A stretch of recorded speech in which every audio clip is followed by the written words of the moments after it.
আমরা আজকে একটা সংকটকালীন মুহূর্তে দাঁড়িয়ে আছি। আমাদের 11 দলীয় জোটের জোয়ার দেখে মানুষজন, দুষ্ট লোকেরা আমাদের পেছনে লেগেছে। তারা আমাদের সাথে এখন নারী কাজ খেলছে। তারা আমিরে দেওয়াদের অপরাধ হাত করছেন। এমনকি কত পরিকল্পিত অংশ দেখেন হ্যাক করছে। হ্যাক করে তিনি বলেছেন হ্যাকার ধরা পড়েছে, তারপরে সেই হ্যাকিং নিয়ে রাজনীতি করছে। আর কি বলছে? বলছে তারা নাকি চাকরিজীবীদের, আমরা নাকি চাকরিজীবীদের খারাপ কথা বলেছি। অথচ দেখেন আমাদের দুজন নেতা আছেন, এর মধ্যে আমাদের আমিরে জামাত একজন, তার স্ত্রী কিন্তু একজন চাকরিজীবী। আর তার সে শুধু তার স্ত্রী নয়, তার দুই কন্যা, তারা কিন্তু চাকরিজীবী। তাহলে এই যে একটা মিথ্যা অপপ্রচার, এবং এই অপপ্রচার দিয়ে আবার কিছু লোকজনকে দাঁড় করিয়ে এই যে একটা মিথ্যা চালানো, এর বিরুদ্ধে আমরা দাঁড়িয়ে গেছি না? এই যে দেখেন আমি চাকরিজীবী বোন হয়ে দাঁড়িয়ে গেছি। আপনারা বোনেরা এই যে ভাইদের কাছে দাঁড়ান, দেখেন আমাদের ভাই হাবিকে মেরে ফেলছে। হাবি আজকে নাই, কিন্তু হাবির বোনেরা আছে, হাবির ভাইরা আছে।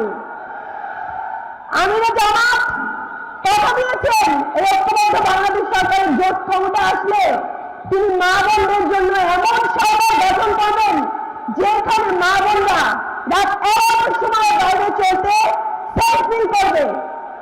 মাশাআল্লাহ, কোন নেতার ক্ষমতা আছে?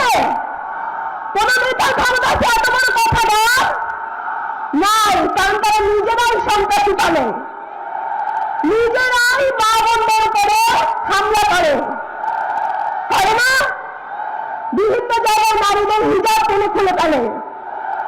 এইরকম সাহস বাংলাদেশে যাতে আর কেউ না করতে পারে, তার জন্য আমার মা বোনেরা ঐক্যবদ্ধ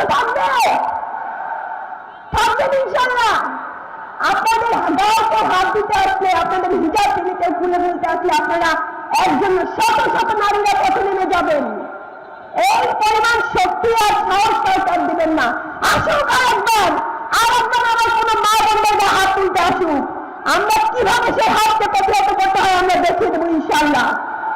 আমরা বলি না, শুনেন হজরত শিফা রাদিয়াল্লাহু তাআলা আনহা ছিলেন, তিনি বাজার কমিটির পরিদর্শক ছিলেন। ইসলামে কোথাও নারীদেরকে পিছিয়ে রাখার কথা বলা হয় না, বরং যারা জানে না ইসলাম, বরং যারা একটু আগে বলে গেছেন যে আয়েশা রাদিয়াল্লাহু তাআলা কে নিয়ে তারা মিথ্যাচার করছে, জানি না ইসলামের সম্পর্কে ন্যূনতম ধারণা তো নেই, না থাকার কারণে এই যে উল্টাপাল্টা কথা বলছেন এবং নারীদেরকে দিয়ে এমন কথা বলছেন যে ইসলামকে ভুল প্রমাণিত করছেন এবং ভুল ব্যাখ্যা দিচ্ছেন।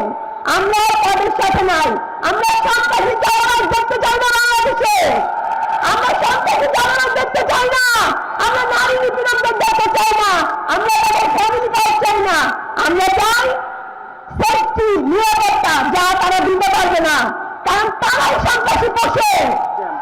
এই যে সন্ত্রাসীরা হাত দেয় না ভাই, এই সন্ত্রাসীরা এই খাদ্যদের বাইরে বন্ধুদের হাত দেয় না, এই দায় কিন্তু তারেক রহমানেরও আছে। এতগুলো বোনকে মারা হয়েছে, কোথাও দেখছেন তার নির্দেশনা? তিনি কি কোথাও বলছেন যে কোনো মা বোনদেরকে হাত দিবেন না? তার মানে তিনি এগুলোকে পুষে রাখেন, মা বোনরা যাতে ভোট কেন্দ্রে না যেতে পারে, এই জন্য তিনি এগুলোকে পুষে রাখেন। ইনশাআল্লাহ বাংলাদেশ ঐক্যবদ্ধ জোট সরকার গঠন করবেন এবং ইনশাআল্লাহ আমরা মা বোনদের জন্য এবং সকল মা বোনদের জন্য, শুধু বোঝাপড়া মা বোনদের জন্য না, সকল রকম মা বোনদের জন্য আমরা একই সুযোগ সুবিধার আওতায় নিয়ে আসবো। এবং কেউ হিজাবের জন্য কেউ এদেশে লাঞ্ছিত হবে না, কেউ অন্য পোশাকের জন্য লাঞ্ছিত হবে না। এটা আমাদের ইসলামে নাই, জোর জবরদস্তি করা ইসলামে নাই।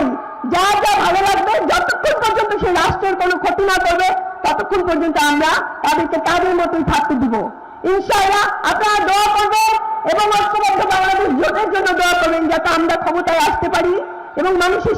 আল্লাহ হাফেজ।